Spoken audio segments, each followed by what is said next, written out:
Good evening, everyone. Welcome to the WADcast.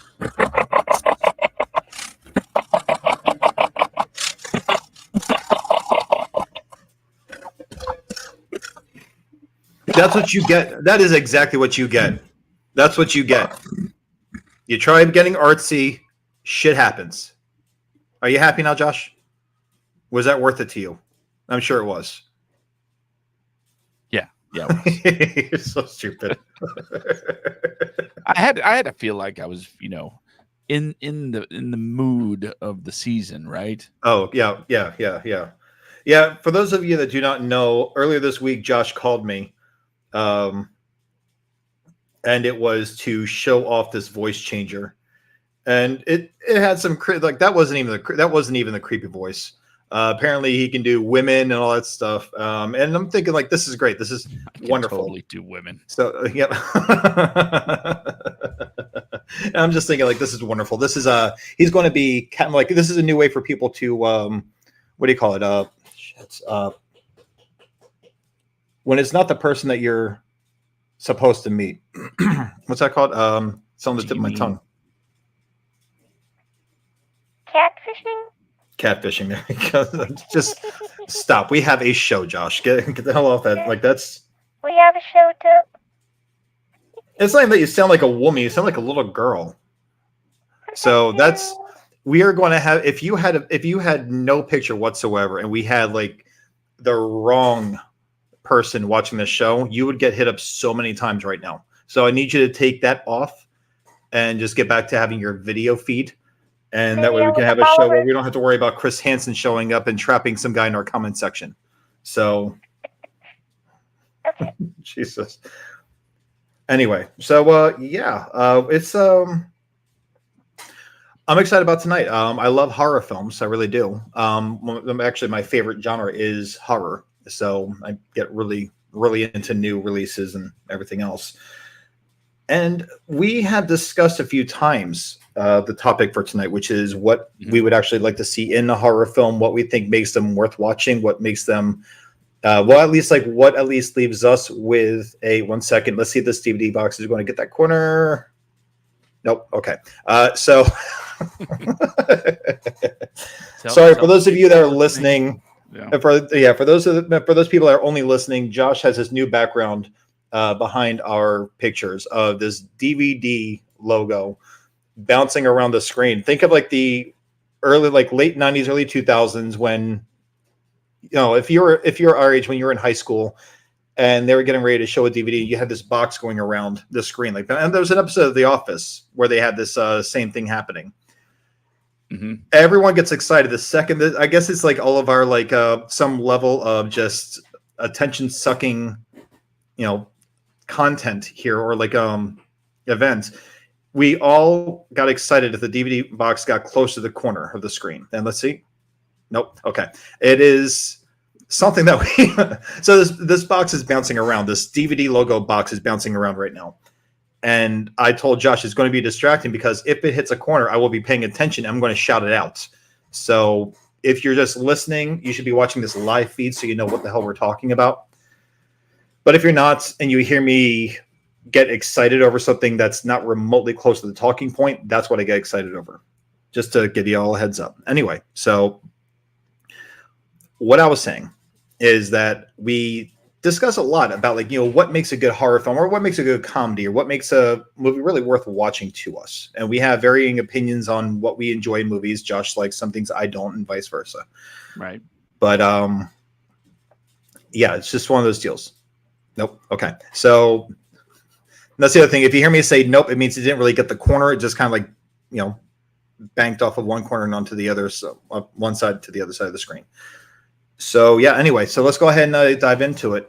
Are there any good horror movies that you watched recently, Josh? That I watched recently?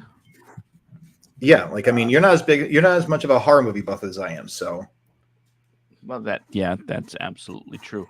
Let's see. I can pull out the handy dandy Letterboxd. That is letterboxd.com for all of your movie tracking needs. Get money. That's a running gag on 1021 for those of you that listen. and love the reference. So, what have I watched recently? Let's take a look at my diary. Let's see. Oh, that's right. Would you like to actually discuss what you're looking at for people, and in case they're not familiar with what Letterboxd is? You know what? I can see if I can share the. Because it'd be nice if we could get them as a sponsor for our show, so we can actually get paid for something from someone. It's like, yeah, Letterboxd. Josh is an avid user of your website. Brandon is. I have one. Here you go. Would you like to explain it to people who are not currently watching our show? For those of you not currently watching on screen right now, it doesn't really matter to you. But what everybody else is looking at is the diary section of my Letterboxd account, letterboxd.com. Give us money. And basically, as I watch movies, I log them into my Letterboxd account. Give us money. And I figured, if I keep doing it subliminally, someone's going to send a check. Anyway, it shows the date that I logged the movie and what the movie was. Let's see. The last time I watched a movie was on October 16th. I watched 3 Herbie movies. The Love Bug, Herbie Writes Again, Herbie Goes to Monte Carlo, and also Shakes the Clown. Okay, so at least you didn't watch. At least it wasn't like Herbie Fully Loaded. Not yet. Haven't gotten that far yet. Yeah, that's before Lindsay Lohan became Herbie lore. That was before, I guess, Lindsay Lohan became I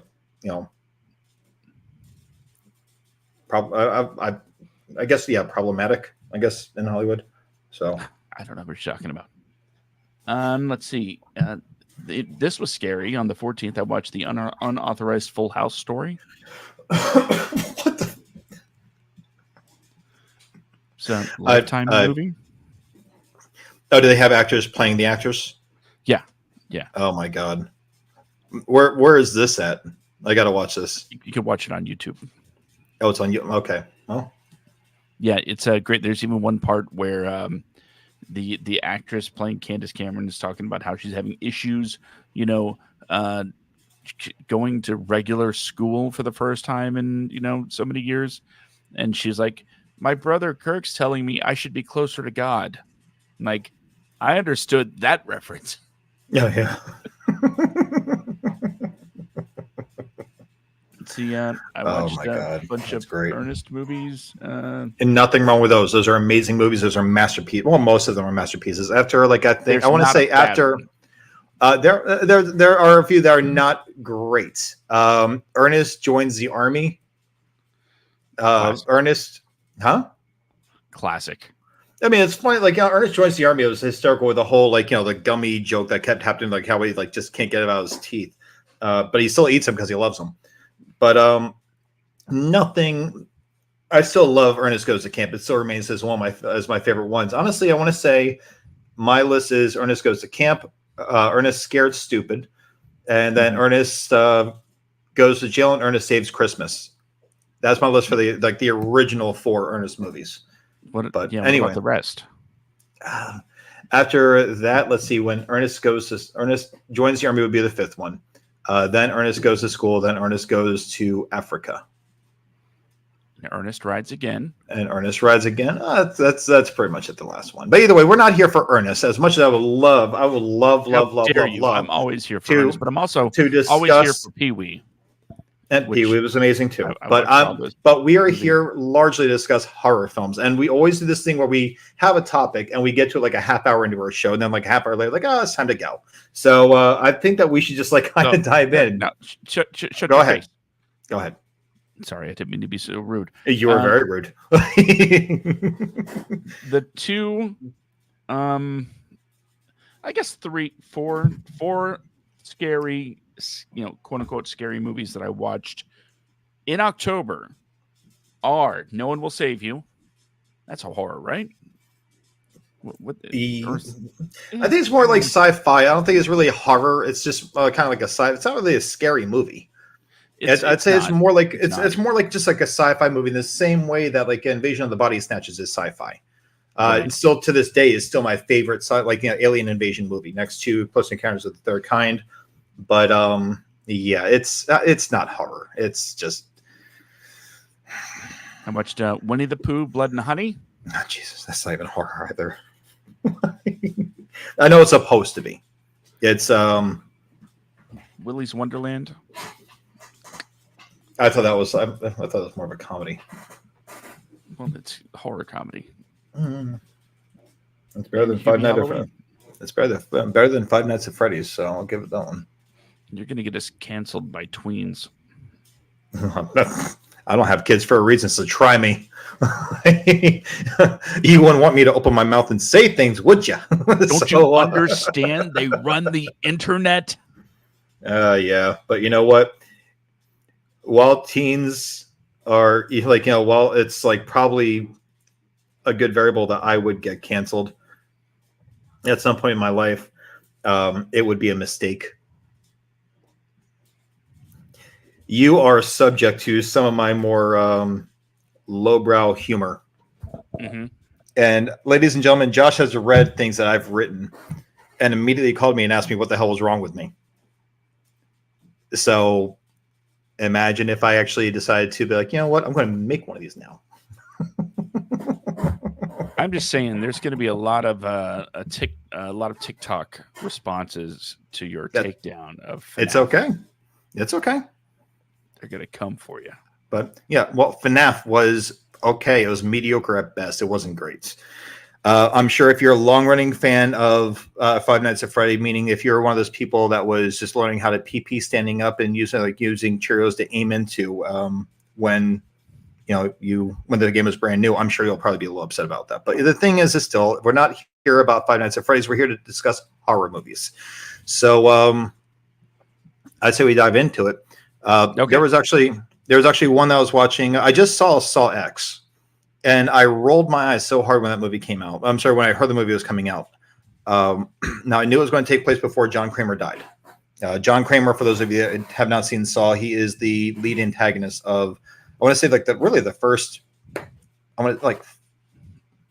three movies he was the lead antagonist, and then after that it kind of switched over to Amanda and Detective Hoffman. But largely it's always been like he's the one that created whatever. So now that being the case, I watched it and I was actually surprised by how much I really kind of enjoyed it. It's not as good as the first one. The first one had everything I love about like a really good, if you want to call it a horror film, I think the first one's more of like a caper. It doesn't really come off like as a horror movie to me. It's kind of creepy, but not really, scary. And the Saw movies after that were more torture porn than horror to me. I think that's like its own genre, like gross out horror. But when you see like a horror film, I think Saw sets the bar for how a movie should end. In the same way, while I think it's overhyped, the Blair Witch Project has the same kind of thing where everyone loses. Excuse me. I think that's what makes these movies worth watching, is when the horror movie actually has a scary ending. Saw had a brilliant final end, like a brilliant ending to the first movie, and that is where you find out the entire time the guy in the middle of the room is Jigsaw. He was just playing dead. He injected himself with something to keep him tranquilized and make it look like he's not really breathing. So then they explained in like a later movie. But when he gets up, the one, like the Dr. Gordon cuts off his leg, his own foot, and crawls out of the room saying he's got to go get help for Adam. Otherwise, he's going to bleed to death on the way out the building. And Adam is sitting there, like, as he's sitting there, like, screaming and freaking out. Jigsaw in the middle of the room, John Kramer, he stands up. And Adam is just in so much shock that he can't even speak. He's just watching this happen. And Jigsaw tells him, like, the keys to your chains were in that bathtub the whole time.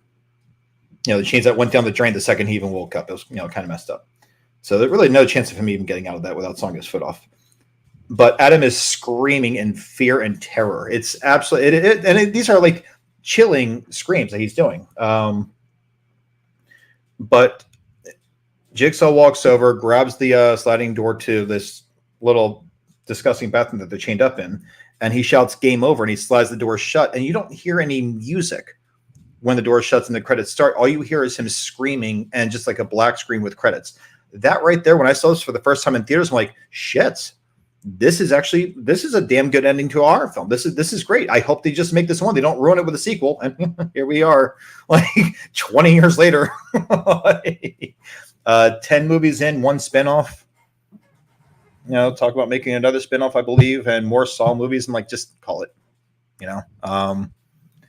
But the ending to me in a horror film is where it's all at. That's what makes it worth watching to me. It's got to be like an ending where someone who you are rooting for the whole movie, at least if not one person, but both people, where they lose. I think that's what makes it a good horror film. Like hell, even Shaun of the Dead, yeah, they kind of survived, just the two of them out of the entire group, but it's still kind of like an ominous ending.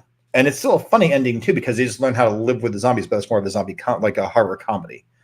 Mm-hmm. But you know, you don't want to go the route of Scream where they actually like win in this slasher horror film, but then it just goes on for like 6 more movies, right? So, I mean, what about you? Like, what do you think is like a really good way, like something that really makes a good formula in a horror film? Like just one thing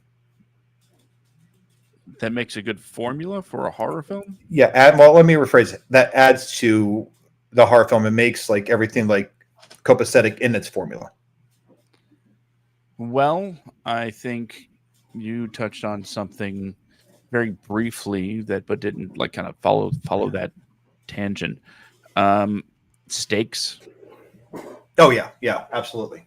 Okay. You get something has to be on the line. And it's more than just, oh, this person might die. Well, if you don't care about the character at all, then chances are the audience is going to be like, yeah, let's see that gruesome death happen. Yeah. That's what we're here for. So when it comes to a lot of these movies, especially like body horror and torture porn and things like that, you don't feel anything for the victims because you're there to watch them suffer. Oh yeah. And it really works if they even show that, hey, this person is kind of a tool. And sometimes you can elicit a cheer from their ultimate demise. When the Saw series continued, I didn't have a problem with that, especially with the chances that they took. It's not like they rested on their laurels with the storytelling. Yeah. Having it continue was okay, cool. But then when you realize that as the movies progressed, sometimes you're watching events that play out simultaneously to another movie. Yeah. And there's a bit of crossover happening that you don't even realize until like at the end. And when more secrets of Jigsaw come out, like, there's always 3 ways, two or 3 ways to get out of his traps. That's what makes them like authentic Jigsaw traps. There's There's the death way, which was what everybody wants to see. There's the that's so sad, isn't it? Like... There's the suffering way, where you have to, self-mutilate in some fashion. Yep. But because he was an engineer, right? Yeah. He was a civil engineer. Yeah. He always adds a safe exit, but doesn't really explain that to the people. Maybe leave like a kind of just a tiny little cryptic clue, but that's it, because people are so focused on the I have to do this to get out of here. Something about a key on the other side. No, I've got to focus on this. Oh yeah, no. I think it was Saw 2 where he has like the one detective, and the opening scene of the movie when they have Jigsaw, they capture him and everything else, and this detective, his son is missing. Jigsaw abducted his kid, it's like teenager, and he's like, "Where's my son?" And he's like, and he looks at his son. He's like, "He's in a safe place. All you have to do is sit here and talk to me." And that's all that detective had to do the entire movie. Just sit there and talk to him. That's all he had to do. But he was a hothead detective, so he ends up pretty much snapping at some point and whatever. Turns out his son was in the safe right the hell next to Jigsaw the entire movie. So when he said he's in a safe place, like that was the clue. That's the dangerous part of Jigsaw right there. It's not the traps. The traps, they are what they are. It's the fact that he's outsmarting you without you even realizing it. And he's not even being brilliant about it. It's just a ruse. He's being clever with it. That's all it is. Most of the movies. Yeah. And that's why when his proteges took over, one of them was following the Jigsaw guidelines, and the detective was not. Hoffman. He was just there making was sure no they, back door. Yeah, he was making sure they would not survive. That's what that was. That's the difference between actual Jigsaw and imitators, because Jigsaw, as he put it, was not trying to kill people. Actually, he was trying to get people to realize how important life is. There was, I think it was Saw. I want to say it was Saw 5, maybe Saw 5, where there was a federal agent that was pretty much subject to Jigsaw's games, but Mark Hoffman's games. So there at the final scene of I think it's Saw 5. The walls are closing in on this agent. Okay. And he had the out. He just had to lay in this coffin, this glass coffin, and he forced Mark Hoffman into it. The whole coffin lowered down into the floor, and he was safe because it was below the floor. And all he had to do is trust Detective Hoffman, and I think either get in the casket or get in the casket with him, but he didn't. So all the walls closed in and just slowly, and it was so graphic too. It just squeezed him to just towards yay much of him. It crushed him like a cockroach, basically. A very graphic scene. But yeah, so there were times where Hoffman kind of had a way out at first. Like the first kill that he made, I think was a guy with the pendulum that sliced him in half. There was no way for him to get out of it. He did everything he was supposed to do, but he still was killed. And that's where Jigsaw recruited him after he kind of gave him his own little test. Not even like a major test, just I forget what it was, but something with like a shotgun or whatever. But but there are other. The other thing that I was, not only stakes for the person, for lack of a better term, being hunted, but also motivation. Oh yeah. Motivation for whatever being, whatever figure, whatever hunter there is going after these people. The motivation, I think, makes a movie better if it's I don't want to say realistic or relatable, but at least if it makes sense. When Jason's mother was going after the counselors, it made sense. But what didn't make sense with that though is how she lifted some of them to display their bodies in that first movie. Because there were I think there was one or two bodies that were actually displayed, but they were actually in a place where a man would have to do. There's no way a little old lady her age, and easily in her 60s, would be able to lift up, in her size too, mind you, her size. Let's be realistic. She's a little old lady in her 60s, and you're dealing with guys that are easily around 200 pounds. So she's just hang a tree or wherever she. I forget. It's been years. I have to go back and rewatch Friday the 13th. It's been a long time, but still, I remember that there were bodies that were displayed, even for women. Women that were around 100 pounds soaking wet, whatever. That's still a lot of weight, dead weight. Yeah. To have to pick up and, hold. So we don't need to get kind of buried under the reality of the physics behind it.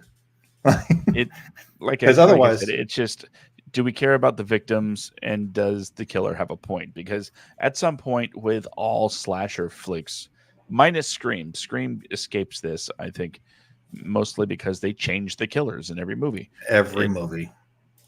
But when it comes to the longer term, slashers and killers, it just suddenly, it feels like they wake up one day and they're like, oh yeah, I'm supposed to kill teenagers for some reasons. I don't remember why, but I guess it's just what I do now.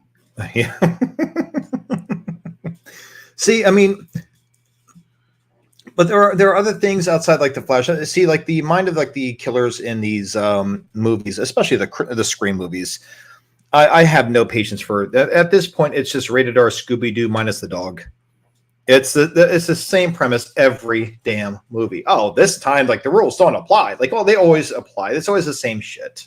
Like, just okay, whatever. This last one made it fresh. Like, oh well, this is the daughter of Billy Loomis. Like, that's cool. Awesome. Well, the Scream movies aren't about, the killers or the victims. It's about a meta commentary on the current state of horror. And I get that, but it's just like it's played out to me. I can appreciate the commentary. I really can, but it's just I will agree by stale. saying that when it comes to that specific type of horror movie, when they're kind of poking fun at what's going on, in the first movie is these are the rules of a horror movie. In the second one, these are the rules of a sequel. Yep. Now we're in a trilogy. And we've rebooted the franchise. Yep. Now we're, and going on and on with these weird titles. And the last one, it was the detective that got his kids involved.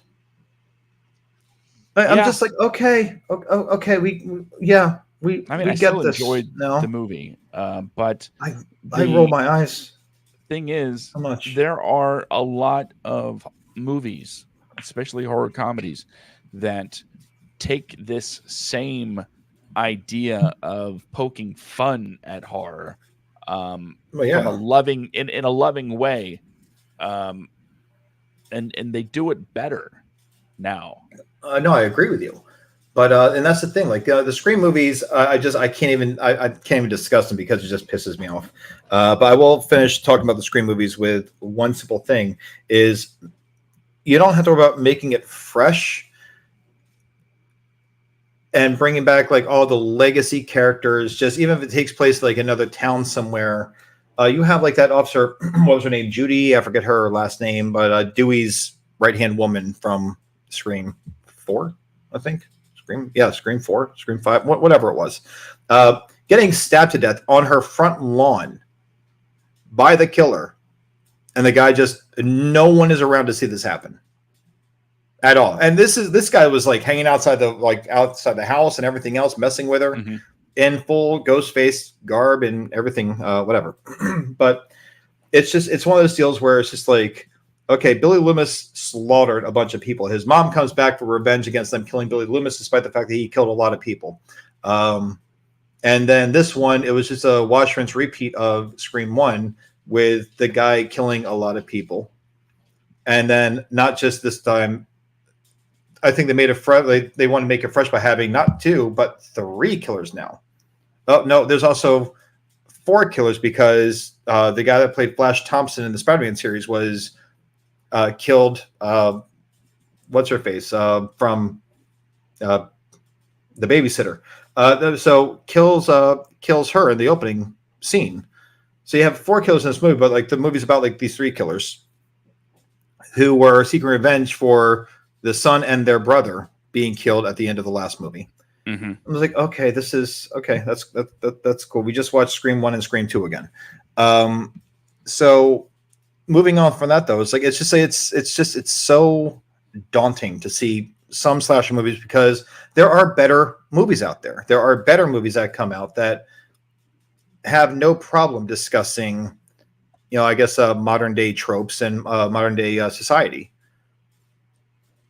better than I think Scream does. Scream just kind of shit. That was almost in the corner.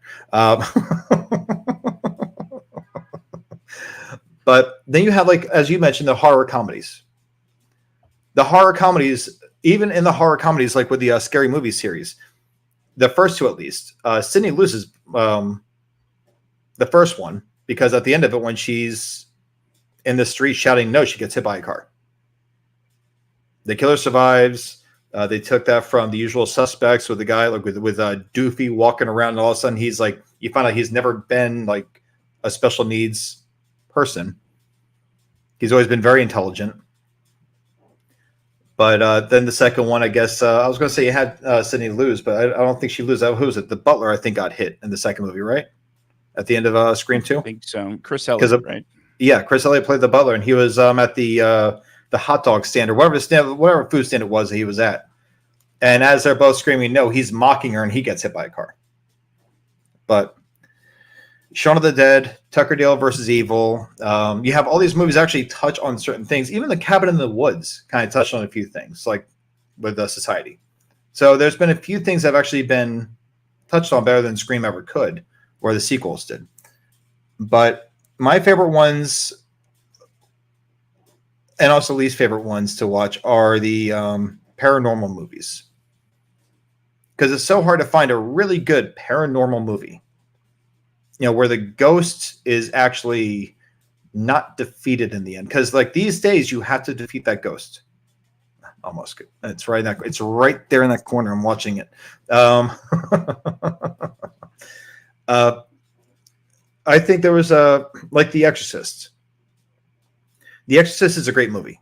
I think it's like an amazing movie, and possession movie and everything else. But no one really wins in the end of that movie.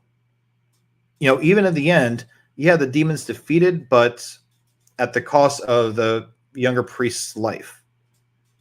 The priest sacrifices himself to end this possession, right?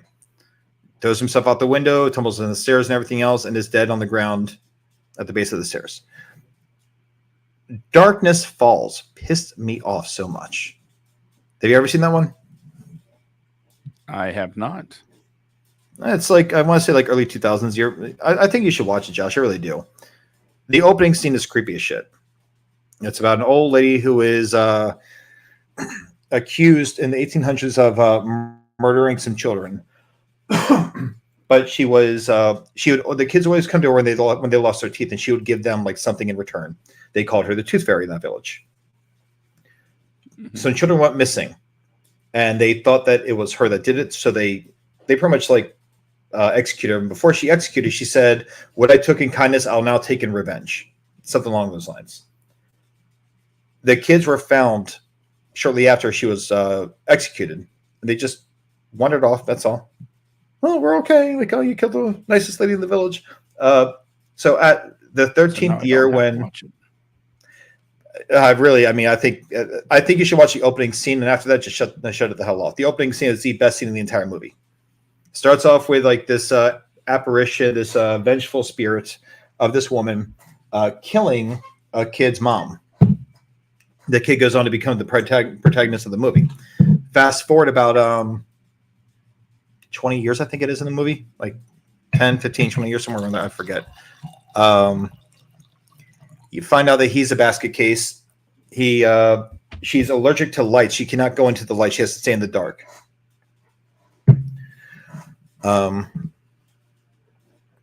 this ghost, he's protected because he's in a brightly lit bathroom, and the rest of the house is dark. And the mom's obviously, she's not going to turn the lights on in the house when she's wandering around in the middle of the night. Who does that? So this ghost attacks her and kills her violently. The end of the scene of the opening act, the opening scene of this movie is him inside the bathroom. You hear this ghost growling, roaring, and crying. And you see it like just outside the bathroom door. From outside the bathroom, hanging out above the door, the cape, like, the like gown flowing and everything else, like just very whimsical and creepy as shit. And then fast forward to him like in the future, and he is, he's over there checking flashlights in a hardware store, like he's checking a gun. He buys like 25 flashlights, and he's checking them on the counter, like just taking them off and putting batteries in, clicking them on and off, make sure they all work properly, and then he just shoves them in the backpack and he's walking down the street like, he's carrying ammunition. They beat this ghost at the end. They tricked the ghost into going to a lighthouse. If you're a ghost that's allergic to the lights, you think the last place this ghost will going to be is at a lighthouse in the middle of the night. But they lure the ghost to this lighthouse. And as the ghost is at the lighthouse, they hit her with the light from the from the tower, and the ghost just blows up. These movies where they beat the ghost, I think, are the worst movies. I think the best movies are the ones where the ghost wins. The bad guy wins, because realistically, How are you going to beat this ghost? Even at the end of Ghostbusters, they didn't beat Gozer. They didn't really destroy Gozer. They just set Gozer back into its dimension. Hence why we have Ghostbusters Afterlife, and Gozer is once again the antagonist. The bitch came back. So, yeah. Hi, child. A little cameo from kids. Just, I can still see her. Yeah, still hasn't made it off screen. Crawling into the room. That was amazing. Okay, and Josh, I guess, is dealing with one of his children.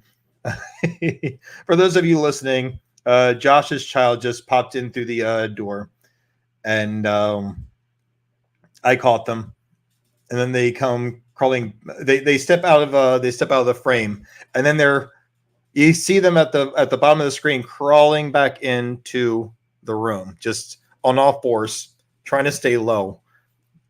It was hysterical. Oh man! But anyway, no. God, I feel so bad that I took over the show with Josh here. No. The whole thing is that like horror films are meant to invoke fear, and I think the biggest fear that anyone has is the most absolute fear is hopeless defeat. I think that is what makes a horror movie so good, is when there's just like this hopelessness followed by a defeat that no one can overcome. And I think that's missing a lot these days. I really do. Because I think like that's really like what makes movies so scary. The gore, that's cool. Even Night of the Living Dead. The one guy that you thought that was like going to survive next to Barbara the entire movie. The one guy, he survives along with her. Now, Tony Todd played this character at the end of the movie. No, I'm sorry, in the remake from like I think 1990. But in Nightmare on Elm Street, Nightmare on Elm Street. That's another one actually. But in Night of the Living Dead, sorry, I'm thinking about something else. You have this one character. He meets Barbara at first. They team up very early on in the movie, and then at the end of the movie, he is pretty much shot in the original, where he is mistaken for a dead person. He is so amazing in this. He was played by Dwayne Jones. Passed away back in the 80s, but a really, really great actor. But this character, Ben, was such a badass in both the original and the remake. Again, Dwayne Jones played him in the 60s, and Tony Todd played him in the 1990s remake. But in the 60s, at the end of the movie, as this crowd is taking out the zombies, shooting them all, killing them all, throwing them all in this pile to burn them and all that stuff, they enter this house. And as they enter this house, Dwayne Jones' character, Ben, comes up from the basement, and he's just shot immediately and killed. After surviving all this insane, horrific night, he's killed. It was horrible, but you know what? I think that was actually made it more of a powerful ending. At the end of the 90s version, if I remember right, I've got to go back and watch it again. I believe Tony Todd lives. Now, I don't know where Josh is, what Josh is doing, but I'm going to do my best to carry the show. That sounds like a lot of fun. Oh, okay. He's doing that annoying little girl voice, and I hear another person laughing in the background. I assume that's the child. Okay, so Josh, are you going to join us in this conversation, or are you leaving this all to me without your camera on? There you are. Hi. Tell me what something or other. I don't know. How much did you hear what I was saying? Were you listening to everything, or? Yeah, I was listening to everything. Okay. I've never seen any of the Night of the Living Dead movies, so I don't. I recommend the original and the remake from the 90s. After that, they kind of just, the rest. Both versions of Dawn of the Dead. Dawn of the Dead, I think the original, I like that more than the remake. What I liked about the remake is that they made them fast. I liked the fact that Richard Cheese opens up the movie in the remake. Oh, yeah. Wait, no, did he open up the movie in the remake, or what? No, Richard Cheese, he sang Down with the Sickness, but that wasn't at the opening. That was way into the movie. No, that was after they. No, Down with the Sickness. No, his Yeah, version that of Down was with the the Sickness. opening. That was not. It That was. was no, and I bet you it wasn't. I've seen the movie so many I times. know it was. There was they did have his version of Down with the Sickness in that movie. They did have it. You're right. But that was after they were already in the mall and they were making the best of their situations. You see like the young guy with the young girl doing their thing. You see the guy from Modern Family being like a player with like the really weird, stylish yuppie girl. Yeah, it was like, The opening credits. Are you sure? Mm-hmm. I'm gonna have to no. Are you sure? Are you positive that Richard Cheese sang "Down with the Sickness" in the opening of Dawn of the Dead? I don't think that's accurate, man.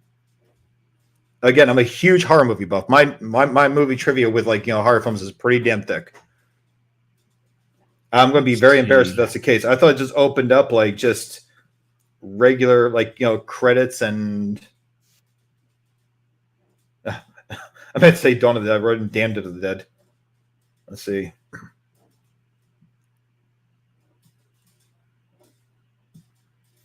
No, because the opening scene was like just like them in the neighborhood and everything else, and everything's hunky dory. She's working in the hospital. She comes home from the hospital.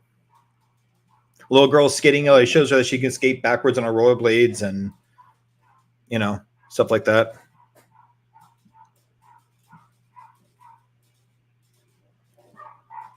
So let me see here. Dawn of the Dead opening title. I don't know if this is from the remake or not. There's no thumbnail for me to look at this one. Oh yeah, there's no opening song. Just a few flashes of certain things. I'll take your questions. Is it a violent vote?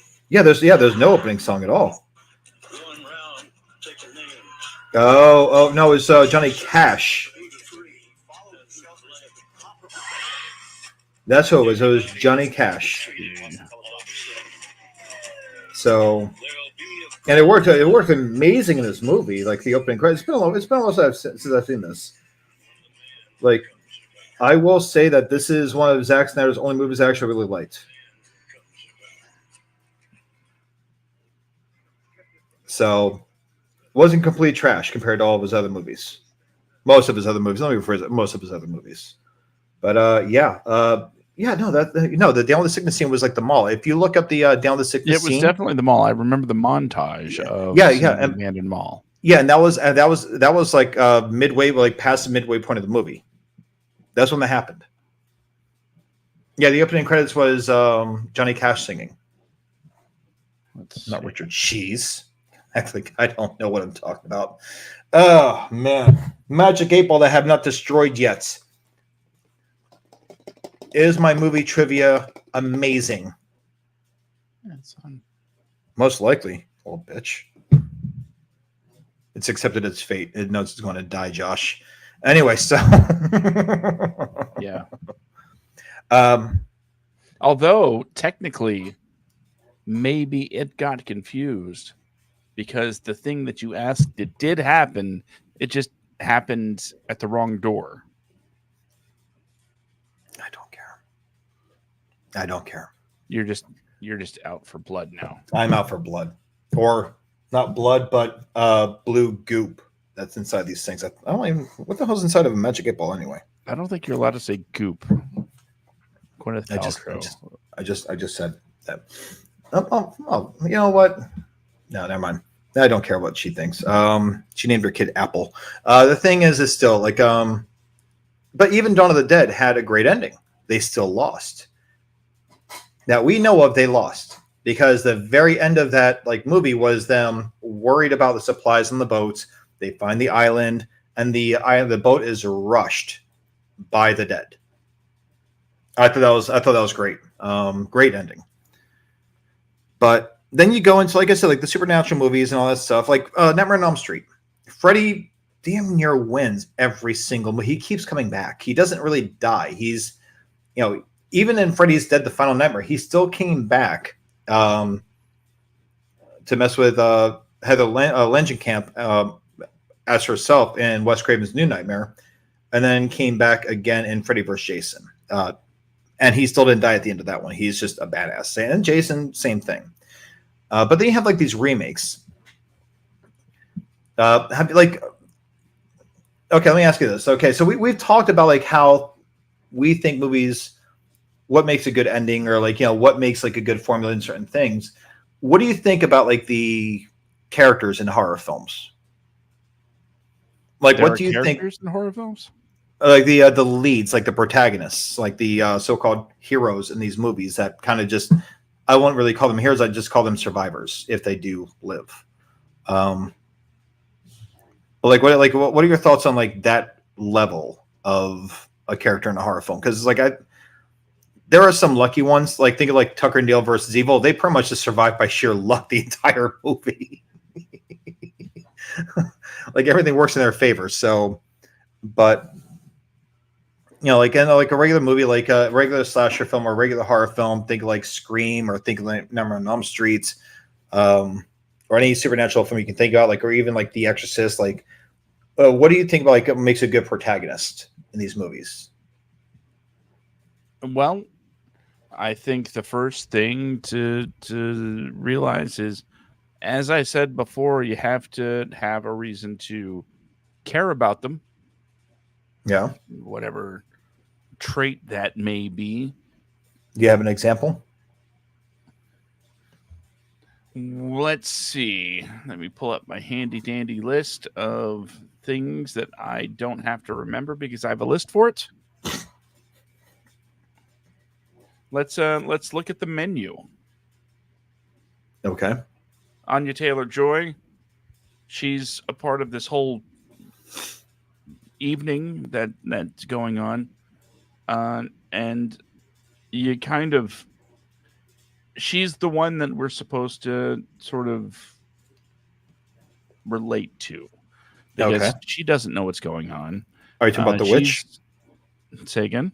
Are you talking about The Witch, or which movie are you talking about? The Menu. The Menu. Oh, okay. I'm sorry. I didn't hear you say that. Okay. All right. So go ahead. I'm sorry, buddy. Like I said, she's the one that doesn't know what's going on, just like us. The fish out of water. Right. So as things progress, as we find out more, we, instead of becoming apathetic towards her plight, we sort of become even more engrossed in what's going to be her fate because of the information that becomes more available, such as her date brings her there knowing what's going to happen and doesn't bother mentioning it. Well, do you think they knew that they were going to die there? Like, because they all seem pretty shocked the entire movie about like, you know, like things that were happening. Right. But I mean, they were panicking. To it, he did, Chef was like, I told you all what was going to happen, and you came here voluntarily. Maybe some just thought it was sort of hyperbolic. I don't know. I'd love to watch it again. I probably will watch it again soon. But the fact of the matter is, when it comes to a protagonist, having that sort of character that will find out the information at the same time as you helps a lot in just caring. Yeah. And the thing is, with any protagonist, if you don't care, then quite frankly, what's the point of any of it? Yeah. At that point, you're just trying to elicit scares and show gore, depending on what the movie is. And, I gotta say, gore is like the cheap. Like I said, that's the cheap way out. But like, no, I think The Menu is a very good example. Would you consider that like a horror though? Like, I guess like horror. Is it okay? I definitely thought it was like very much like intriguing. I guess like a mentally unstable chef that's just fed up with everyone. Like, but my favorite line of that whole movie though, next to her belittling him about his food and talking about how she's still hungry, and she wants just a cheeseburger, and he fires back the whole like, this will be best cheese. This will be like the first cheeseburger you ever ate. Like, the cheap ones that your parents couldn't afford to buy you. My favorite one was the one with about like college when the girl's begging for her life, and Yeah. well, what she says like was like, oh well, please can't live. Is like, where'd you go to school? Brown. Student loans? No. Sorry, you're dying. Like it was so heartless, but just like it's like if she had said yes to student loans, I wonder if he would have let her live. Like, oh well, they need to make their money back off of you. I don't want your parents to suffer because you suck.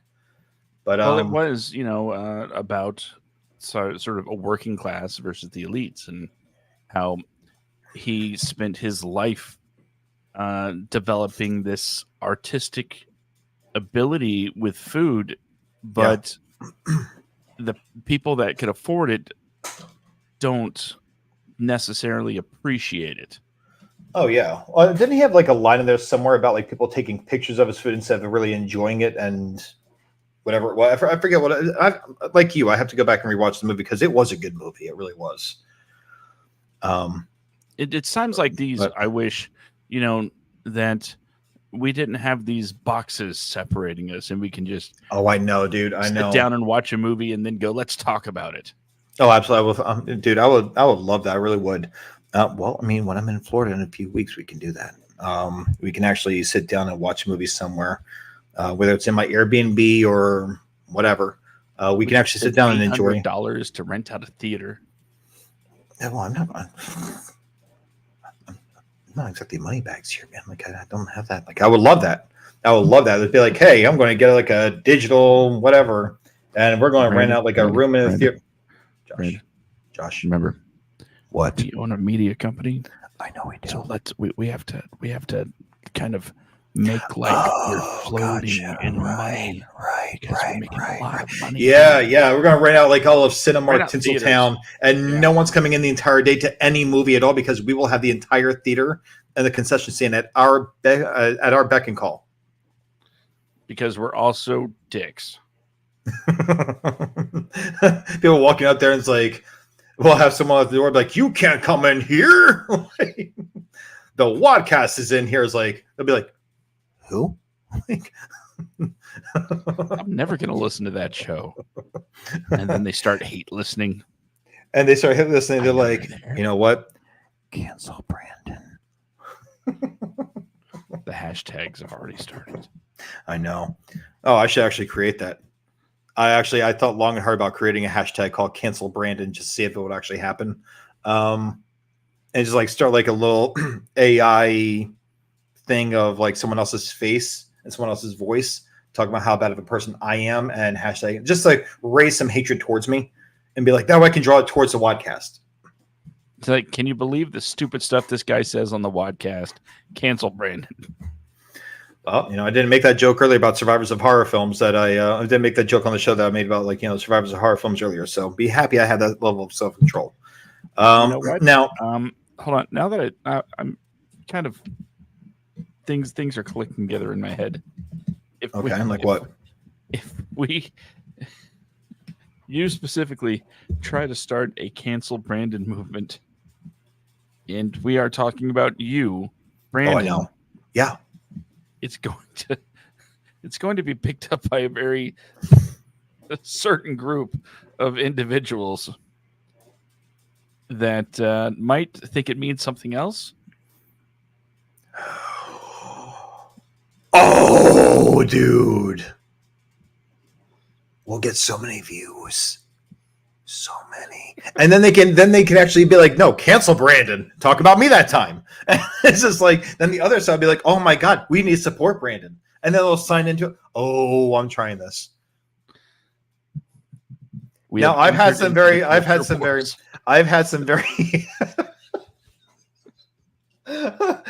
some very bad ideas that you have told me I should probably not do. Yeah. God, I'm really thinking about this. Okay, Oh. this is for after the show. Do it. Okay, Do it. great. This is a conversation for after the show, though, not for like right now during our show, because our show is Right. about a specific topic, and we're going off topic as we always do with the podcast. And We always don't go need everybody knowing way. how we get our Oh tons my and God. tons of money from them. What you guys are Great seeing here advertising is show. a marketing strategy taking place before your eyes and ears. So It's how the sausage gets porked. yeah, I have so many jokes over that room. Okay. Moving on from sausage and being porked by it. Now the thing is Speaking of human sausage, horror movies. yeah, horror films. Yeah, people that are like chopped up like sausage in a lot of these movies. But then you have like the psychological thrillers that really play on the characters.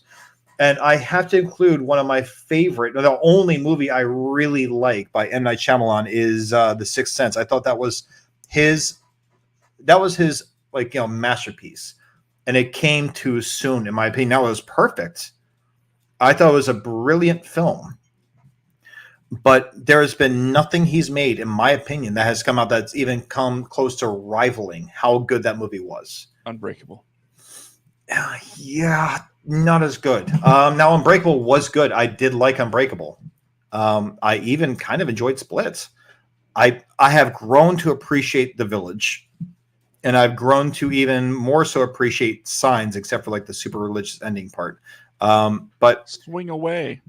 Yeah, swing away, Mickey, swing away. And then he's like, it's just like the glasses of water all over the friggin' house that he's smacking at the alien, and that's how the alien. Oh, I'm sorry, no, the alien dies because it falls down underneath of the mantle where water falls onto its face. But either way, no, The Sixth Sense I thought was so brilliantly done, and that honestly was his only really like kind of scary movie he made. Well, we were like, 16, 17, Josh, I think, when it came out, maybe like a little older than that, because it was the 90s when it came out, I think. But it was so well done.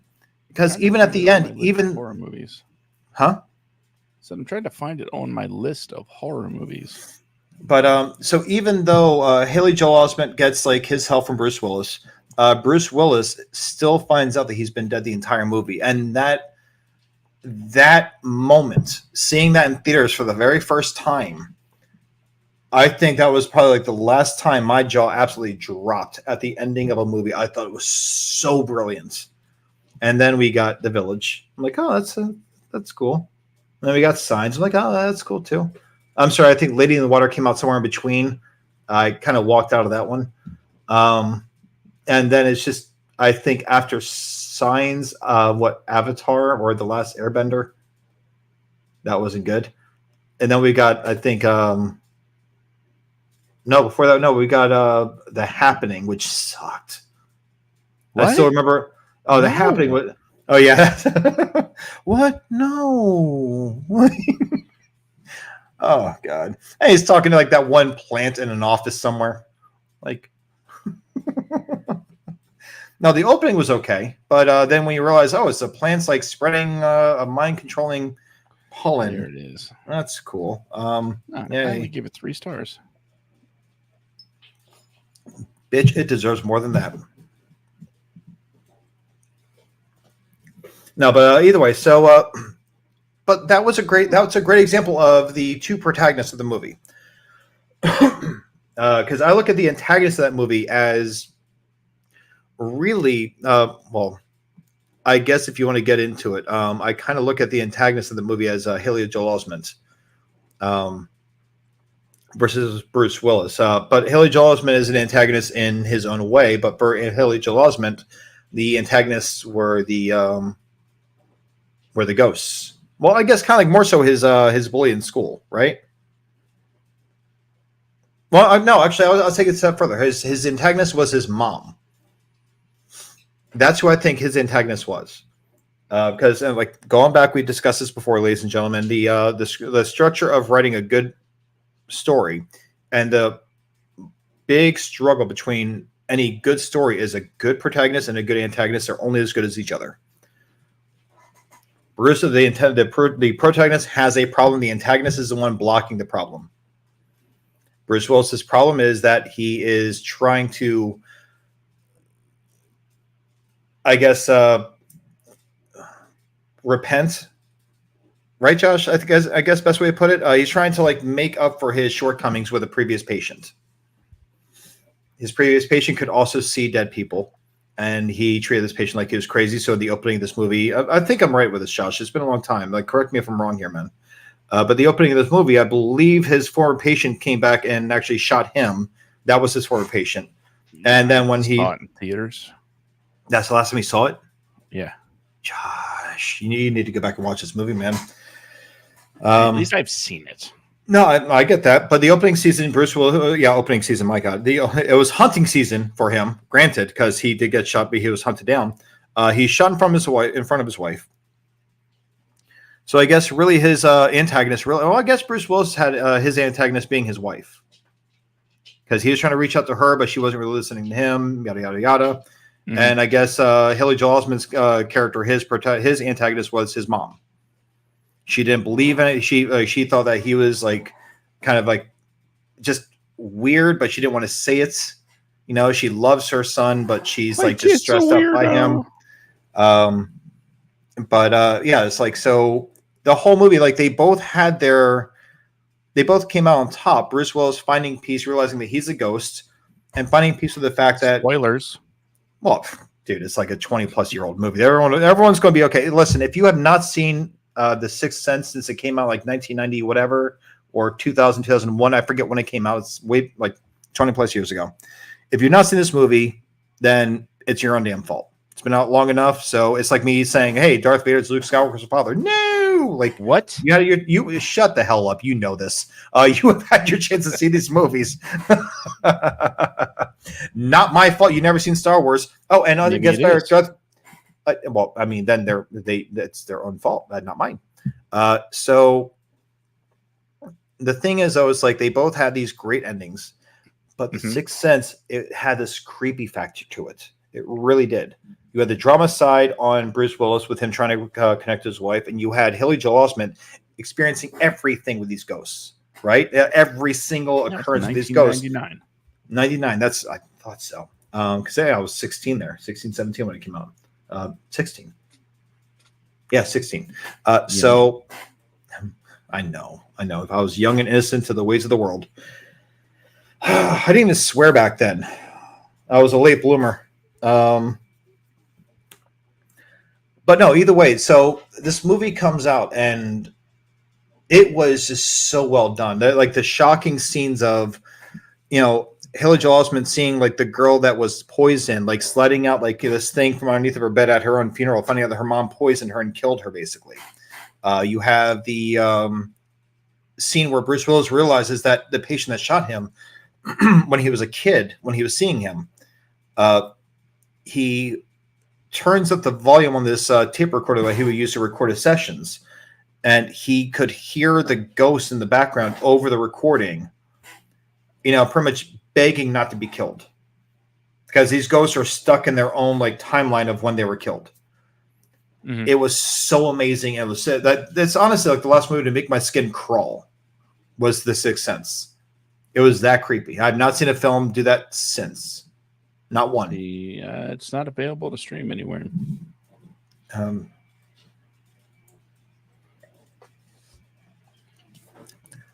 can show you where to find it, Josh. We can buy it legally with our massive amounts of monies from our podcast. That's exactly what I mean. I don't mean piracy. I mean legally. Yeah. Definitely. Yeah. Definitely. Absolutely. Yeah. We're not lawbreakers here. For sure, legal. Yeah. No more talk about this. Talk about what? Our Sixth Sense. Okay.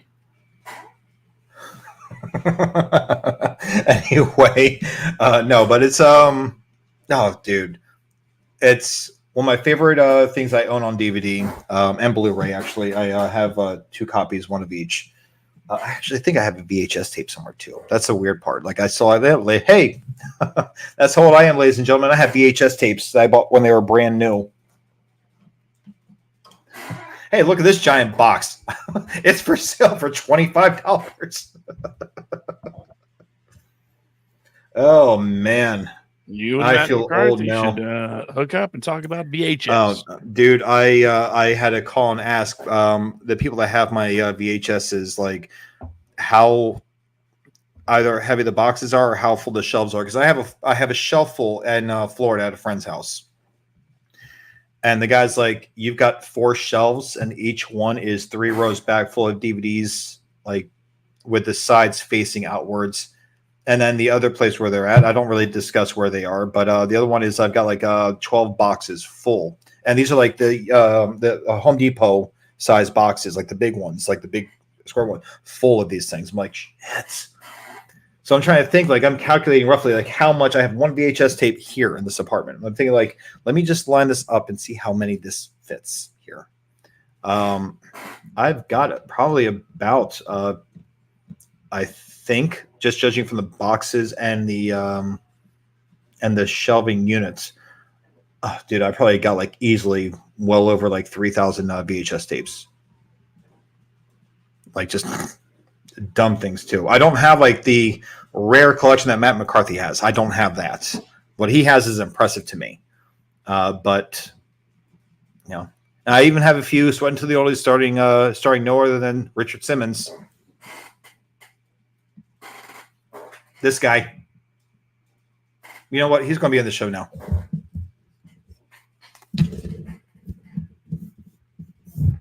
There we go. Whoop. Richard. There we go. We have Richard Simmons in the show, everybody. Welcome, Richard. How you doing, buddy? He's surprised. You're on mute. That explains why you're not listening. Yeah, sorry. I can see your mouth moving when I looked up after I got Richard Simmons up here. Last point that I was going to try and get Go to ahead. I'm sorry. is this conversation that we have quite a bit about a lot of different, areas when it comes to film production and what makes, like, literally what makes a good movie. And yeah. one of the common threads that does get brought up a lot when it comes to discussions, especially in the movie addiction group, people talk about the budget, right? It's always about the budget and how big the budget is. Well, the funny thing is, I believe with horror as a genre, the quality of the film almost seems to get better when the budget starts decreasing. I agree. Because 100%. suddenly you're left with trying to, whether you like it or not, innovate and create visuals to accommodate your story, because everything's supposed to serve the story. But it seems, I think the new Nightmare on Elm Street remake, although I don't think it's very new anymore, but the remake of Nightmare on Elm Street started off with, we have the money to do whatever we want, so let's do whatever we want. The problem is people feel like they have to spend it on things that don't really need it. Don't get me wrong. Yeah. The original Nightmare on Elm Street had a lot of things done with the money it had. I mean, they flipped a whole freaking room, right? Yeah. That's bonkers. But it was brilliant and it looked amazing. So when you start losing that sort of safety net of, we'll just be able to use computers to make it happen, instead of I got like 6 bottles of Elmer's glue and some stage blood. What can we do with this? You can make some pretty awesome zombies, for one. Some really gnarly cuts and abrasions from slashes. It's all about being creative, and that's why film. That's why horror films are very, very much known for the art style and art direction, as well as the ability to again, innovates effects where most other genres would just rely on your post-production team to throw them in afterwards. You don't need major money to do horror. In fact, some would argue you don't need money to do horror. Well, if you Like, look at it though, like none. if you look at things, Lights Out. I love discussing things like Lights Out, the movie, not the feature film, but that too, actually, the horror short from years ago. I think it's like 10 years old. Okay, this guy created a movie with just his wife starring in it. David Sandberg, I think his name is right. He made a series of short films, a ton of short films. Ladies and gentlemen, when you make a short film, the first one's never going to really be a big hit. It's rare. But if you look at his history, he's got a few short films in the pipeline. He's got a ton before he made Lights Out. Lights Out was a scary. Here's my one per episode. A scary fucking short film. It was so well done. And it's a supernatural movie. I don't think I did. I said friggin' earlier. I've been paying attention. Maybe that's it. So, see? Yeah. I'm trying to be self-aware here, Josh. But with Lights Out, though, he filmed this with only his wife in the movie. And I believe there is whenever he needed to use like a dolly or like whenever this guy, when he was broke and making these short films, anything he needed to film with, any kind of equipment he needed to film with, he would make himself. So there's one of his films where he had to get a dolly. He made it himself. He got just a PVC tracks and everything else from Home Depot or whatever store, and he would just make his own shit. And he did a great job doing it. He worked for made his things with next to pennies on the dollar. Lights Out was made with such a shoestring budget and things that he taught himself how to do. You see the ghost at the very end of the movie, the face of this ghost, and it's all distorted and creepy. He taught himself how to distort that face, and it's his wife's face smiling at just off to the side of the camera. But he altered that face himself and created this creepy looking ghost. And I think that gave the studio oh my God, we need to make this as a feature film. So they made it, and they gave him, I think it's a $10 million budget to make this movie. And that movie went on grossing $145 million in the box office. That is massive success. That's tons of money. But even with the short film Lights Out, the ghost kind of wins at the end. That's as far as because the very last thing you see of the ghost is it's smiling at the protagonist, the woman in the movie, and it just shuts the lights off. This ghost cannot exist inside of light. And then we had the movie, which I thought was okay. Haven't seen it. It's all right, but it sparked his career though. It sparked his career, showed it showed the studios that this is a guy worth backing, because he went on to do Annabelle Creation from there. Then he did something else, and then I think he went on to do Shazam and Shazam 2. Same guy. Yeah. He's only been around for maybe 10, 11 years, as far as being noticed. And he's already got he's changed his life around with his filmmaking. But Lights Out, the point being is that it was filmed with such a shoestring budget, Josh. So you're right. I fully agree with you. The less money you have, the better. Saw, we talked about that earlier. We spoke about movies that came from short films before, right? I'm pretty sure we covered that before. Yeah. But Saw started off as a short film. And James Wan directed that one. And then it just turned into what it is. And now look at James Wan and his career. That man has no financial worries and he has no career worries. He is a paid filmmaker now. What was Andy Samberg went on to do Andy Samberg. God.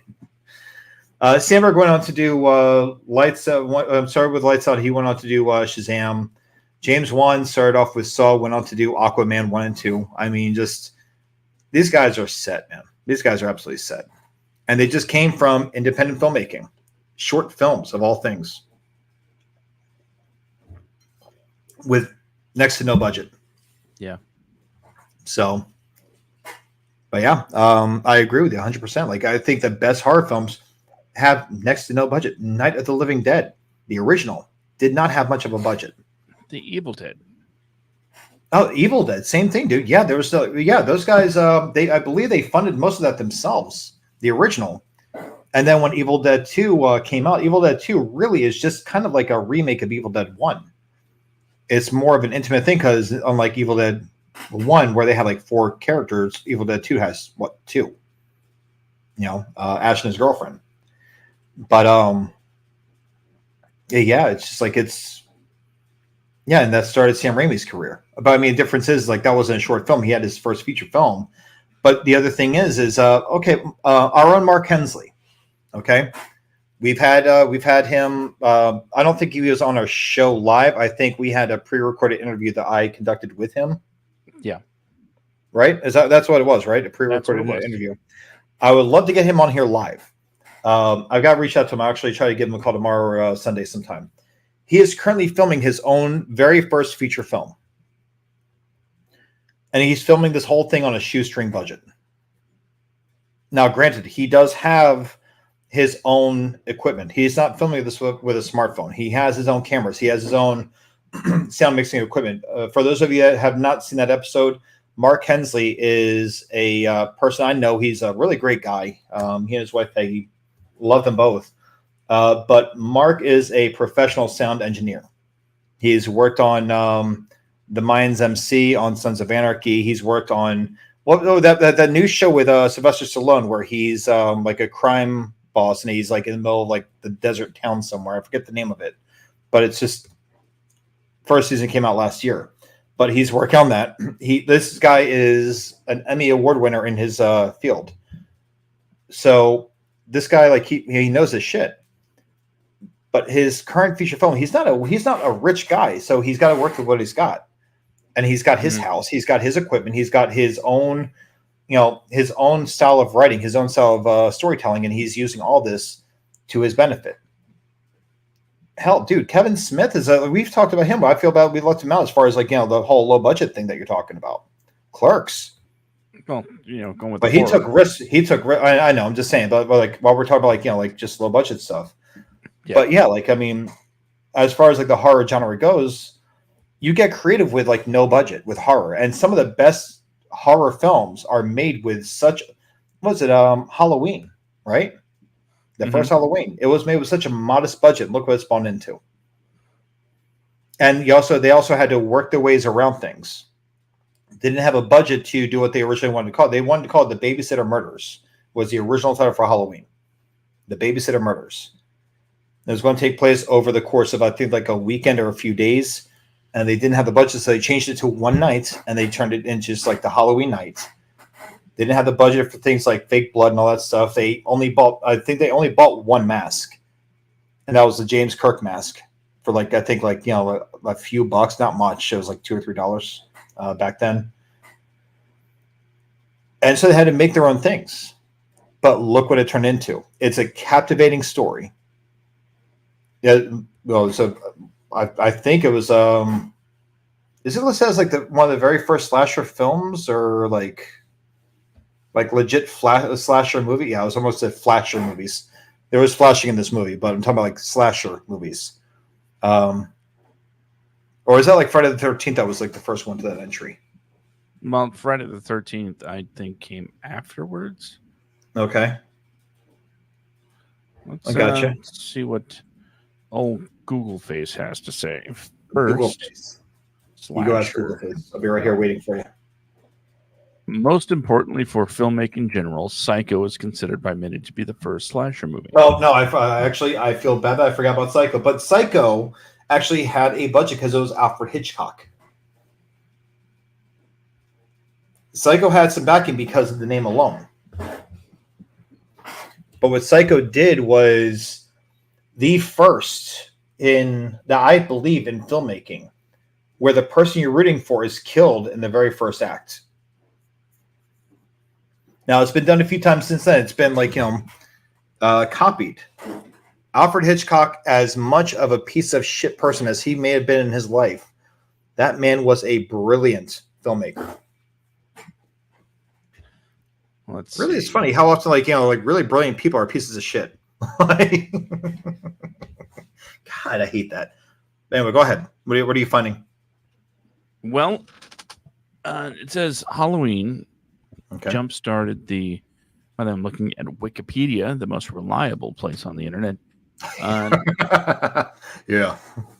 John Carpenter's Halloween 1978 started the era commonly cited as the golden age of slasher films, which ran from 1978 to 1984. Okay. And when did Psycho come out? And, It was in the 60s. I know that. hold on, I'm let's see. Oh, go ahead. I'm sorry. I cut you off, didn't I? I'm sorry, buddy. I'm just so curious about this. It also recognizes that let's see, cashing in on the drive-in success of the Texas Chainsaw Massacre. It hit the corner. Can I do the show? I'm begging. I said it was going to happen at some point. Oh, go ahead. Sorry, Matt McCarthy. I stole that line from you. Anyway, cashing in on the drive-in success of the Texas Chainsaw Massacre, 1974. So Texas Chainsaw Massacre came out in 74. I don't count that as a slasher. Let's see. Exploitive Killer's Delight is the San Francisco set serial killer story taking inspiration from Ted Bundy. This leading up to Halloween's October release were Eyes of Laura Mars, written by John Carpenter, and September's Are You in the House Alone TV movie. Wow. That's quite the name for a film, isn't it? Are You in the House Alone? Why? Well, I mean, it's kind of like When a Stranger Calls. I mean, it's just two more words. I mean, I was curious because I know that there was Quaid.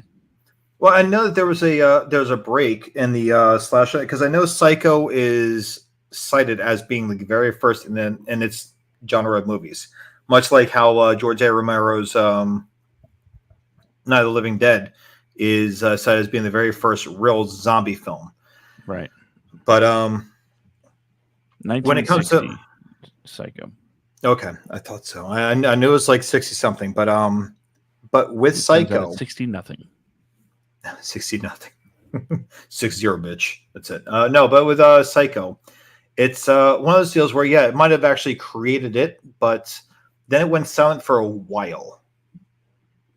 But because, mind you, Psycho broke a lot of boundaries. A lot. And a little film trivia, ladies and gentlemen, about Psycho is that the MPAA did not want to really release Psycho because of grant its release in this rating. Because it had themes that were never seen in movies before, like the woman in the shower.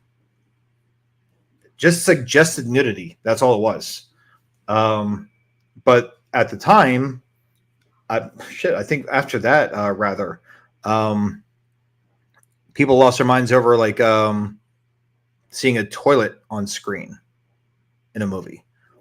Or TV shows where there is a couple sleeping in the same bed for once. People lost their shit over this stuff. And it was common practice back then, but how dare you show this in a movie? We don't need to see that, whatever. Today's approximation of, you're forcing it down our throats, whatever. So now with Psycho, it did create this buzz, right, for the slasher franchise. And it made people sick seeing this movie. It's not anything secret. People legit got so unnerved by this movie that they got sick seeing this. Because it was for the time, it was a brutal shower stabbing scene. And if you listen to it, if you go back and watch it, there's even the sound effects of the knife going into flesh. It was, for its time, very graphic. But it took years before, and I don't count Texas Chainsaw Massacre as being a slasher. I never did. Is it a horror film? Absolutely. Is it a slasher movie? I don't think so. Never came off as one to me. Very disturbing, but not really a slasher film. Now, Michael Myers coming in with a butcher knife, going around killing people like Norman Bates. Literally Yes. slashing. Yes, slashing. Not like hacking people up, slashing. And then you had Halloween, you had Nightmare on Elm Street, you had Child's Play. These movies I deem slasher movies, and there were others in between, like the more lower level and lower budget movies. But what they had in common was that the slashing part of the movie is not the scary part. The scary part's the build up to it. Yeah, the ambiance, the setting, the creepiness level, if you will. Oh, they all have like the best slasher movies. They have the best music. The best music. And that includes although I don't deem it slasher, Texas Chainsaw Massacre. You know, Texas Chainsaw Massacre has like the whole do do do do do do do do do, like it's just creepy. But you have like Halloween, the do do do do do do do, and then you have Michael Myers, the whole like whatever. Yeah, Freddy Krueger, you have Chucky. I could go on like all night long about these movies, their soundtracks. It's all shit. But yeah, like the whole point being with Halloween though is like, and Friday the 13th, super low budgets. Friday the 13th didn't have any funding when they penned the script. I don't think they even had the script finished when they actually got the finances for it. What they had was a hand-drawn and hand-painted poster. That's all it was. That says that's Kevin Bacon. And Kevin Bacon, pre-fame. But they had this movie. They had the poster. And what they had was, this is the scariest movie you will ever see. That was their marketing. And that's how they got the funding, because back then, sure. People were trying to figure out how they're going to contend with Halloween. Their poster was brilliant. The silhouette of someone holding a buck knife and everything just black around the silhouette, and inside the silhouette was Camp Crystal Lake. Friday the 13th. That was a very ominous poster, and it was great. Sleepaway Camp is a slasher movie. Not as famous as the other ones, but still worth watching. You know, especially with like the ending scene being very memorable, finding out that which I guess today would spark a lot of fear mongering. That was a little girl, but it was really like a little boy conditioned to think it was a little girl that went on a murder spree because he went insane. So probably not the best movie to really whatever, but it's, you know, still a damn good movie. Thoughts, Josh? Yeah, I have You're one. staring at me. I have one thought. Yeah, you were staring at me. What's your thought? It's time to wrap it up. Oh, okay. Well, is it like that late? Man, time flies when you're having fun. Fine. It's Friday night. Where are you going? Bed. Why? Because that's my favorite place. Would it be this way if we had a guest on the show, Josh? Yes. Really? Well, who's the guest? Really? Who's the guest? Me. Then yes. You bastard. That hurt. That really hurt. That hurt worse Ladies than my and parents. gentlemen, as That you hurt all worse already than know my from parents listening to naming me WADcast Brennan for D. Junk. 149 episodes now. My day begins at 4 a.m. No. It's now almost midnight. You know, I was going to fix this right here. I was going to fix this today. I'm sorry, tomorrow. I have the super glue for this. But now, Josh, you watching? You're Popov? Yeah. That's how you are now. So you have a beard there, but you don't have a beard here. So, yeah. Meantime,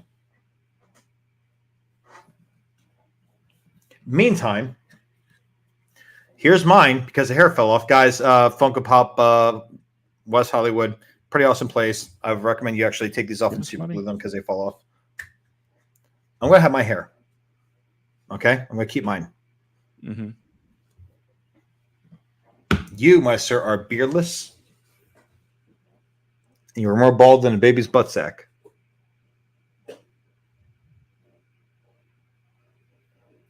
Well, where can people find you on social media?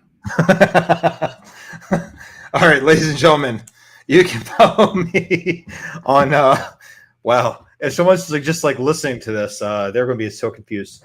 You can follow me on Instagram at bjacksman182. It is my currently, if you look down here, oh shit, there we go. There's the big ass finger. Pull it back a little bit. Right there. Okay. By Richard Simmons. bjacksman1982. That is my handle for Instagram. Facebook, guys, I'm going to say this. I've gotten a ton of friend requests from people on Facebook. I've gotten tons of messages that you've heard me on the show and blah, blah, blah. That's great, guys. I'm happy you're listening. I really am. I do not approve friend requests on my personal Facebook from people I don't know. But you can find the WADcast on Facebook and Instagram just by typing either facebook.com/ or instagram.com/ and typing in the WADcast. We're also on Threads. Just type in the WADcast. You'll find us. That's where you can follow us. Now, as far as Twitter, I don't really have a Twitter presence, but you can always follow me at the Brandon Junk. Because it doesn't exist anymore. Well, I'm sorry, on x.com. We got to make it edgy. No, you call it Twitter. Call it Twitter. I did. You said it doesn't exist. Yeah, I thought you were I thought you were correcting me. I'll tell you why after the show, but no. Okay. Just keep I'll calling call you after the show. But yeah, so follow me on Twitter. Hell with it. Yeah, Twitter. And just type in the Brandon Junk, and I am there. And that's where you can follow me. So outside that, we do have a YouTube channel for Wadco Media and for the WADcast. Follow us, give us a shout out, and just show us some love. And if you know someone that is looking for people to sponsor, and those person work for Letterboxd, send us money and ask them if they could follow us so we can get some more money. And then we can actually have more of a career where we can make some money and, things like that. So, Josh, what about you, buddy? Well, if you want to know what everything I'm up to is, just go to wadcomedia.com where you're going to find all of the appropriate links and information for you to click. That'll take you to the Facebook pages, the Twitter stuff. It'll take you to the Patreon. Don't go there because I don't feel like being obligated to do stuff. Or you can go to the merchandise page where you can actually get cool T-shirts and other assorted swag. Because quite frankly, if you feel like we did a good enough job for you to throw down a couple of bucks to show at least 30 guys, 30s, just get a shirt and a bumper sticker. Just get something that you can hold in your hands, physically, so you can say, I spent money on this, or more likely, I spent money on this. A bumper sticker. Either way, just make sure that if you do feel like supporting the cause, the merchandise play, and we get virtually no money from any sales there. It's just the idea of, I would prefer that you have something that you can physically hold over an internet promise that, quite frankly, I may or may not keep. Just trying to keep it real. We have Tupperware.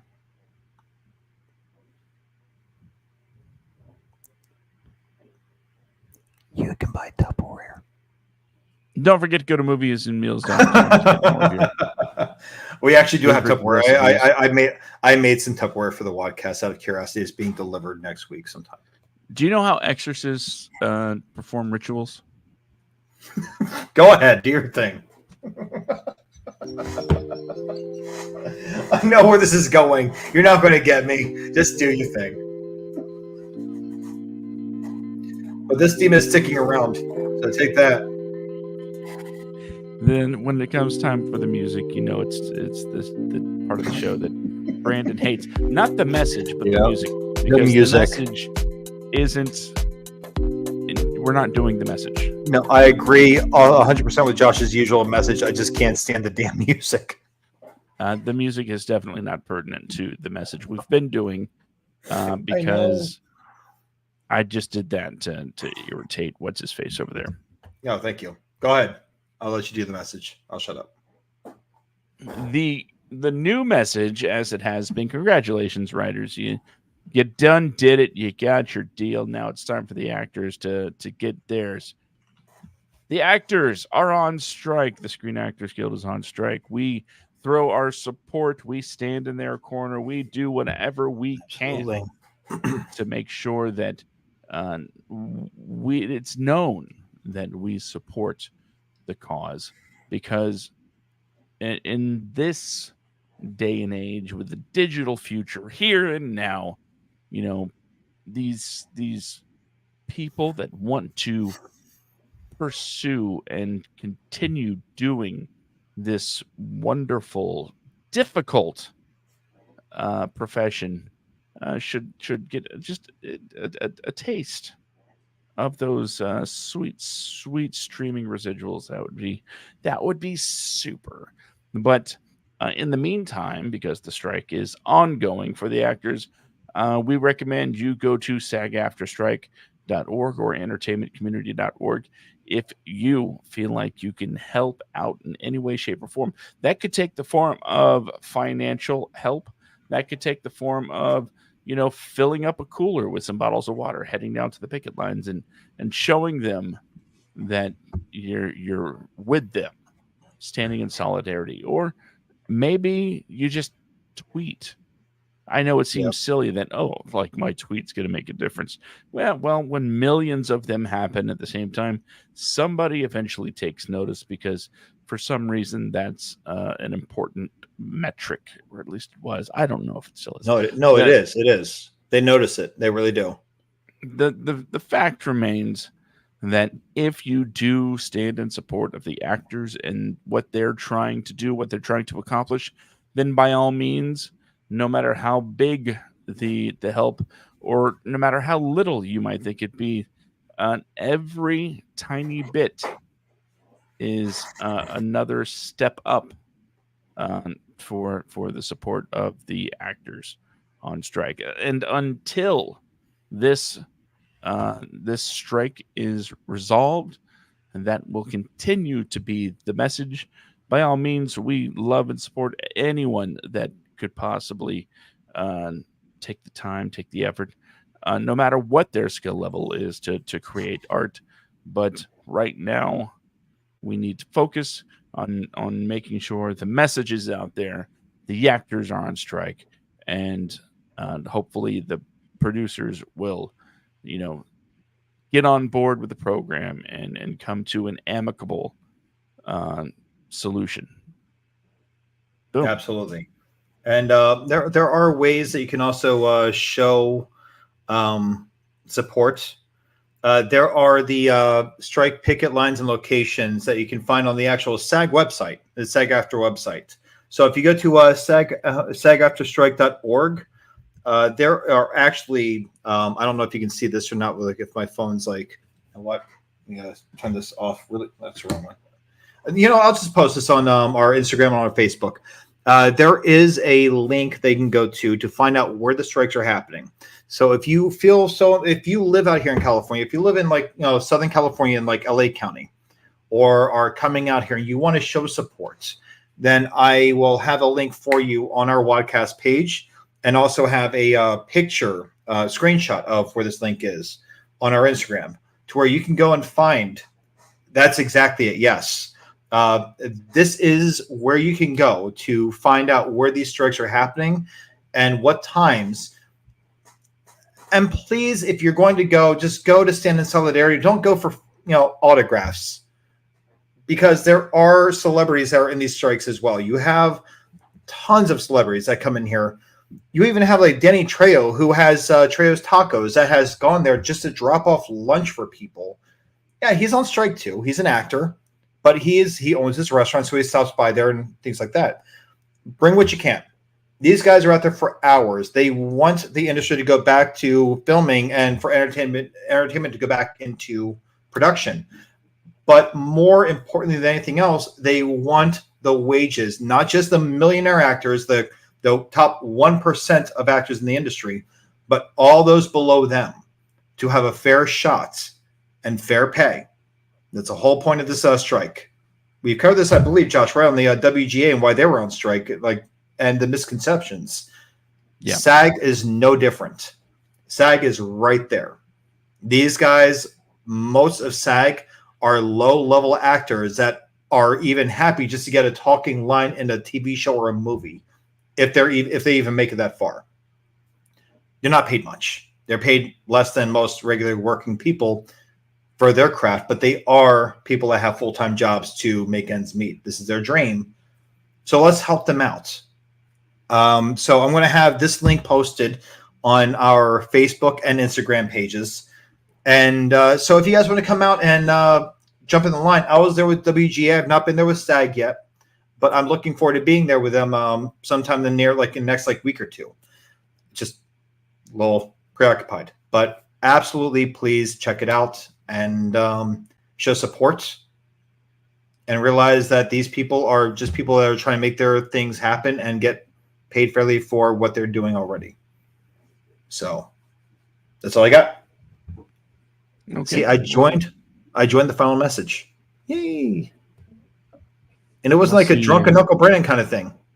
No, it wasn't. It was actually semi-coherent. Very coherent. Yeah, wow. Yeah, that. You bastard. Oh, well, I'll call you after the show. Yeah, I might answer. Oh, you gonna? My phone's at 18%. Oh, I still got to charge. Okay, go ahead. Do your thing. Ladies and gentlemen, thank you for chiming in. Happy Friday night. Thank you for listening to the WADcast, and I hope you guys all have an amazing weekend. Happy Halloween. We will not see you for Halloween. Whatever you guys get into this weekend, please be safe when you guys come back and safe and sound to us and hear us every week and hang out with us. So if you have really cool costume ideas and cool costume pictures, send them into the WADcast chat, and I'll be happy to post them. You know what? I'm going to say that if somebody has a really cool movie-centric Halloween costume that they want to send a picture of, I say, you know what? If they do it by Wednesday, November 1st, we will, more specifically, Wadco Media, the WADcast will, send this person a T-shirt of the best, what we consider the best costume that we see. It's a WADcast costume contest. Yeah, something I've known all about the entire time. Nothing that's just made up on the fly at all. Yay! So yes, I back this message 100%. I do. I actually very much do. Go to the Facebook page and under this episode, post your Halloween costumes, movie centric, please. And we'll send the winner a WADcast T-shirt. The whole reason this was never posted on our Facebook because we wanted to use this show to make the big announcements at the end of the show. I'm gonna make this announcement. So it's only open to the people that have been listening to us the whole time. And you sons of bitches that have not chimed in for the last 3 years of the show have no chance at all. So if you're listening to a downloaded version, you have time. If you got this far, you have time. Well, I'll go mute my